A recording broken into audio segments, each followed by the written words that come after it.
TKO. It's survey time. Who here on YouTube came to see the NCP, the All Black Express? Survey says one more for the good guys. Let's get into it. Just wanted to come on here and give my take on a recent Kross and Scarlett interview on the Coach and Bro show, where the pros are the pros. A very good interview. Like, I'm listening to Scarlett, I'm just like, man, like how it's like it's about as egregious as Con Man fucking up with Wardlow and Powerhouse Hobbs. It's like, how do you fuck up Scarlett and Kross? Like, how do you do that? Like, I'll never understand it. I don't get it, man. Scarlett brought up a fascinating point about TKO that I want you guys to listen to. Now, you can check out the whole interview, alright? It's an easy listen, it's about an hour. They're on there, so I'll leave a link in the description, but the main point I want to focus on is what Scarlett had to say in regards to TKO. We do have one more theory about what it could be. If it was about money, we were talking about how the contracts work and how if you push everyone, if every single person gets a chance to become the biggest and best star they can be, they would have to be paying out everyone these massive contracts. And that's not something by design I would imagine the company wants to do. So therefore, there's a certain part of the card I feel like they want to recycle over and over again versus have everyone climb to the top at once, because then you have all these massive contracts, which maybe back in the day, there were more people who were getting featured at a time. But I feel like nowadays it's the same people kind of over and over again. Almost like a salary cap. Yeah, salary cap for certain people. So let me ask you, as long as we're talking about money, because yesterday they had the third quarter earnings call. And Scarlett, to your point, why would they pay everybody top dollar? They're only making $1.2 billion in the last third quarter of 3 months. They could hardly afford it. And when they have a president who says the ticket prices have gone up accordingly, no current talent, and I don't blame them because we've all been there. You can't talk when you're there because all of a sudden you get heat, mega heat. But how much was talked about backstage as these ticket prices the last 2 years have started to go up? Last week, 4,200 people is all that showed up for SmackDown, but yet the blinders are still on, and they're so no, $2,000 for a front row seat, that's appropriate. How much was that talked about backstage the last 6 to 8 months as they continue to rise? Constantly. We noticed it also with the comp tickets. We used to have no issues in different cities if we wanted to get comp tickets for friends and family. There were tickets that we were told were going to be approved, and then last minute, where are you going? Get charged. Okay, make sure nothing dies. We were told that the comp tickets were available, and day of, there's no tickets for people, but they're deciding to sell them instead. So like little things like that we would notice. And then we noticed the ticket prices going higher. The fans would tell us. But it was definitely a topic of discussion amongst the locker room. Wow. You want to add anything to that? Same. I mean, we all notice, everybody notices. It's not, I'll tell you something. There's a lot of high paying jobs in the world, right? They're not easy to get, of course, but there's a lot of high paying jobs. If somebody is truly in their heart motivated by just money, I think the last job you would ever get is being a pro wrestler. That's very true. Because it is going to take time off your life, and it's going to take you away from most of your holidays. It's going to take you away from potentially like spontaneous moments where a relative is about to give birth and everyone rushes to the hospital. Your conventional life is over. People who get involved with wrestling really, really love wrestling, and it's a principle in their mind they're attempting to preserve, that hey, I should make a fair deal while I'm doing this because I'm giving away a lot to do this thing that I love. So a lot of people are motivated by the passion to perform live associated with a fair deal. So you could just imagine when a lot of the talent are hearing, billions coming in, of course they're happy. Hey, the doors stay open, everyone's enjoying the show. But when it comes time to have conversations about renegotiating and the conversations aren't fair, you can imagine how people would feel, right? Of course. It's incredible to me that to me, my best foot forward would be, we just signed several multi-billion dollar deals. I'm going to go to the people that are the most over. So as you decided that you weren't going to sign the deal that they put in front of you, was there ever a moment, Kross, that you said, if they pay me enough, I'll stay without Scarlett there? No, no. I mean, and here's the thing. Her and I both proceed in business on transparency and fairness. If people are going to be strange in those initial conversations, we kind of know no matter which direction this is going to go in, we're probably not going to get a deal done. But the funny thing is, too, I told you could. Yeah. I told you could if you wanted to. I'm never going to hold it against you. I just said if they cut me out, just make sure you're going to be happy because I'm not going to be on the road with you. And you love being on the road with me and like the company. And a lot of people get very sad on the road. He never gets Yes. on the road. No, the family. Yeah, but I said you could. I'm not going to hold it against you. I could be happy on the indies. Like we started separately. You could be happy in WWE, but it was more than that. Yeah, I knew that the idea and the package worked. It's something different. There wasn't anything like that on the show. It could work in a heel tandem. It could work in a face tandem. I knew it could work. So if it was going to be proposed that she wasn't going to be a part of it, if there wasn't a rational reason for that, I wouldn't have proceeded. But And creative for the next 6 months. How are we going to restructure this? How's the entrance going to change? What are we going to do now? It's Yeah. simple. it wasn't, yeah, like that was just, You're going that's to be a gladiator again. right. It's going to go right back to that outfit. Hey, I want to ask you guys a question, when it comes to TKO and their leadership. When I was working under Vince, you were told 1,000% talent is everything. Talent is number one. When talent walks past you, you stop everything and bow at their feet because without talent, there is no company. Vince McMahon instilled that in me and everybody that worked there. The talent were gods. The talent were movie stars. And if you didn't treat them that way accordingly, you were going to be out the door because Vince knew the value of the talent. Do you think TKO still carries that as far as the talent and how important the talent is to that company? Because I don't get that feeling. I don't get that feeling anymore. Maybe a selected few, but like I said, under Vince, talent was number one. I believe under the new regime that they see the brand as bigger than any of the talent and they would want to keep it that way. You have people like The Rock and John Cena, Batista, who transcended the company and they became mainstream stars that we all talk about. I don't know if that's the current design for the future. I can't really see it that way based on how the stories are going and how the program looks. But I hope it's okay I say this. Are you telepathically in my head? Go for it.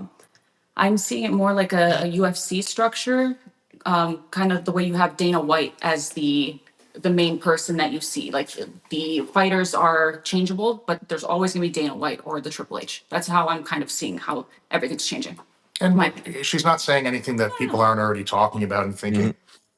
Based on the conversation, based on the final conversations that I had with their rep, I'm not confident that it is the way it used to be when you guys were there. Well, you just said with their rep. We never had their rep.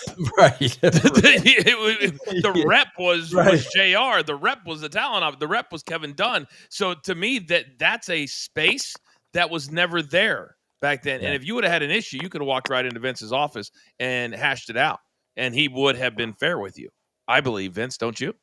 Yeah, no, and listen, we've said this all the time, and you guys were there.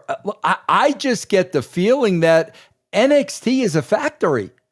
And they're churning out wrestlers, interchangeable wrestlers. And I'll never forget, I don't even know if you guys know this, but many, many, many, many years ago, Triple H told Ryback, when Ryback was working for the company, Triple H said to Ryback, there is never, ever going to be another John Cena. Nobody is ever going to be bigger than the company again. And when it comes to that comment, I give Triple H credit because they've stuck to that. And you see that. Now we got to get back to you guys, because you're seeing just wrestlers go through this system like an assembly line. And I got to tell you, Scarlett, like I notice it's more with the women than the men. The women are here 1 minute. Week 3, they get the tag titles. Week 6, they're out of the company. And that line is moving. But now all of a sudden, we get 2 John Cena's here. Well, if we've already said there are going to be no more stars that are bigger than the company, all of a sudden now they're in a dilemma, because we have 2 stars here who have the ability to reach a John Cena level or reach a Batista level, and we got to put the kibosh on that. Now, I'm just telling you guys, from a fan's perspective, that's how a lot of this stuff looks from the outside. There it is. All right, and I think their theory on TKO is 110% correct. All right, I believe it. You know, just look at the way they operate these days under the TKO Silver Lake management. Less means more. They're giving you less while charging you more in the process, with the same rotation of boring, mediocre, overpushed mid-carders and jobbers masquerading around as main eventers. That's why they are completely content on giving you the same old microwave copy and paste slop, like Cody Chodes, Cody Chodes, a tribal cuckold, Seth Rollins, who got injured, but when he gets back, he'll get pushed any fucking way. The Rhea Ripleys, the Judgment Jobbers, the Sami Zayns, the Ilya Dragunovs, the Gunther's, all these fucking people. Alright? And they fucking wonder why people care less and less about the product. I said this before, I'll say it again. You are simply bad product. It truly is, alright? They'll covet corporate greed and profits all day long at the cost of stagnation and complacency on Raw and SmackDown with the same old shit every fucking week. At WrestleMania 42, that commercial, you know, the poster that they put up told me all I need to know. Alright? All the PLEs up until then were inconsequential. Alright? It doesn't fucking matter. It doesn't, because all those fucking schmucks on there will be involved. Alright? The same rotation of guys that have been in place for fucking years. They don't want to make new stars like Russo is saying. Bro, I remember Triple H talking to Ryback one day. He told Ryback, there will be no more John Cenas. There will be no more superstars that are bigger than the company. It's true. It's fucking true. Alright, John Cena, we could say, was the last true superstar from the WWE. Roman, he's not on that superstar level yet, but he's the last true main eventer, I'd say, for sure. Right now, if he keeps killing it at Hollywood, maybe he does a stellar performance in the new Street Fighter movie coming out next year. Who the fuck knows? You know, maybe his career takes off in Hollywood. And if that's the case, then he'll be the last superstar to be produced from the WWE corporate machine. And of course, they're not going to pay top dollar to all the talent that they have currently on that roster, right? But there are wrestlers on there who have a higher ceiling than others, right? Such as L.A. Knight. Yeah, should be at a higher position than where he's at right now. Drew McIntyre, another one, right? Jacob Fatu, Braun Breaker, Austin Theory, who if Vince was still here, that motherfucker would have been a world champion by now. Guaranteed. Ain't no way he would have had him cashed in on a fucking... Would he cash in on the United States or the Intercontinental Championship at Lost? Ain't no fucking way. And it's the fuck shit like that that creates disgruntled fans like myself, who are tired of seeing the same old shit week after week after week. Alright? This current product right now offers nothing for me. Right, LA Knight's getting buried, Drew McIntyre's getting buried, right? They're not doing fuck all with Julia, right? Naomi, she's pregnant, right? Jacob Fatu, he ain't there. Fucking, like, Braun Breaker, they do what they're supposed to be doing with him. I don't give two fucks about Sami Zayn, motherfucker Cody Rhodes. I don't care about Rollins. I don't care about Logan Paul. I don't care about The Vision. I don't care about Judgment Day. I don't care about Nikki Bella. I don't care about none of this shit. And because of this unofficial salary cap, we see the damage that's being done. Like, oh, Drew McIntyre, the fans are behind him. Well, if he gets too over, then that means you have to pay him more, and we're not doing that. Nah. Even though we're led to believe they're in a wrestling boom period, that wrestling is more popular than ever. This shit is popping off. Alright, they're making money hand over fist in that corporation. But as Scarlett alluded to, the only thing that will remain the same, that will be the center stone in that company, is Triple H. Are you ready? I said, are you ready? Now, I don't watch Raw, I don't watch SmackDown as long as Cody Rhodes is champion. But apparently, on the past Raw, Cena was on there. His last appearance on Raw as an active wrestler, he was cutting promo. And then guess who has to share the spotlight? John Cena on his final year as an active wrestler. None other than Triple H. Hey Cena, we had a lot of good matches over the years. I kicked your ass plenty of times. No, you are the so-called GOAT, but you're not the King of Kings. You're not the cerebral ass assassin. You're not Triple H, Hunter to the Hearst of the Helmsley. Now, is there any good fucking reason why he was out there? No. The only reason he was out there is to get his shit over. And then you have jabronis like Mark Shapiro talking about we need to move away from Vince's WWE. We need to look towards a better future, a new WWE. I'm telling y'all right the fuck now, they are killing this company. It's like, who told you to do this? If it isn't broke, why fix it? Is it going to come to a point where we don't get the traditional WrestleManias, the Royal Rumbles, the Survivor Series, the SummerSlams each year? They're going to change it to something else completely? I would not be surprised. Fucking with Shapiro, he was like, WrestlePalooza. That was Triple H's idea, even though it was Paul Heyman's idea because the original concept came from ECW. But there goes that revisionist history, these assholes, right? It's like, man, I've never seen such incompetence, all right? And hell, they might as well, they want to go the UFC route, well, you might as well just call it, for the PLEs, WWE 1, WWE 2, up until you get to the 300s, like fucking UFC. So you got WWE 325 coming up this Saturday. Like, if that happens, man, it's over. You're done. You're washed. It's over.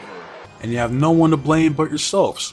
Alright, because it's like Jinder Mahal was saying, how like the fans in India, they gravitate towards larger than life superstars. The Roman Reigns, the John Cena's, the Triple H, the Undertakers of the world. But in today's product, there is none. You're gonna tell me Cody Rhodes is on that level? Absolutely the fuck not. Because outside of his entrance, it's smoke and mirrors. I don't think he could have chose a better theme song that fits him, because that's all he is. You get past the smoke and the mirrors, there's nothing there of substance, just a blob of mediocrity, fucking non-charisma, and just nepotism. Oh, and politicking, because he is one hell of a politician. I'll give him that. And I also said this before, and I'll say it again. Alright? Like, I'm not a booker, alright? But it's like, I look at it from the standpoint of, they're a business, right? And the ultimate goal is to make money.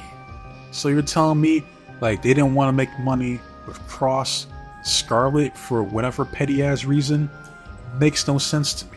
And as long as that current leadership is in place in that company, as Vince Russo, bro, pointed out, the talents like the Crosses, the Scarletts, who are in that roster will never, ever truly reach their true potential. Listen, bro, Kross Scarlett, I know you two for years, bro, but let me tell you this, Triple H, Triple Mark, bro, has absolutely no idea what he's doing, bro. He's too busy playing with trading cards with Sam Roberts, which that's hilarious if that's fucking true. Like, what a fucking joke. This company is the blind leading the blind in WWE. There is no saving this company, right? Because they don't want to be saved. Right? Again, they're trying to extract all the resources, all the money that they can before the Saudis come through and buy it all up. Right? And when that happens, GG's. Well, yeah, that's all I gotta say about this shit, man. Like, again, good interview. Like, I like the perspective that Kross and Scarlett had. You know, I believe they are 110% correct. And at the end of the day, the company did them dirty. You know, they expressed more interest in re-signing Santos Escobar, who they're doing fuck all with, over a talent that organically got over despite not having the machine behind them and not doing fuck all within 3 years of being on the main roster. But what the fuck do I know? Huh? What do I know? Because again, anytime I do videos like these, I see the dislikes, I see the people thinking to themselves that I'm retarded, that I have absolutely zero fucking clue what I'm talking about and shit like that. You know what I mean? Like I'm a complete imbecile. But I digress. Alright? I do want to hear from you guys, especially if you watch this interview in its entirety. Let me know your comments down below. As far as what's next, TNA, we got TNA on Thursday, we got TNA on Friday, and I think there's TNA on Saturday as well. Alright, so TNA will be next. Alright? But if you made it this far, thank you. Like, truly, I thank you. God bless you. Alright? Thank you to the people who like, who comment, support the channels on both YouTube and on the Rumble. Waste enough for you guys' time. So with that said, be safe, people. Let's take care of yourself, protect you and yours, loved ones, the warmth, the dry, the frosty. But most importantly, trust in God. God be with you. I'm out of here. Alright, back once again later on today. But until then, adios.